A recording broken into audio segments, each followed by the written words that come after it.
Разград. Лудогорската перла е нашият град, запазил в себе си богата история.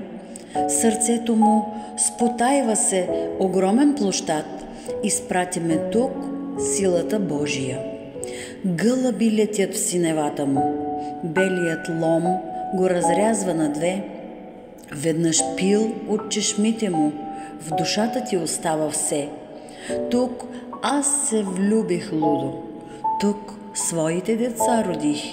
Всичко, което ми се струваше чуждо, сега познато и мило открих.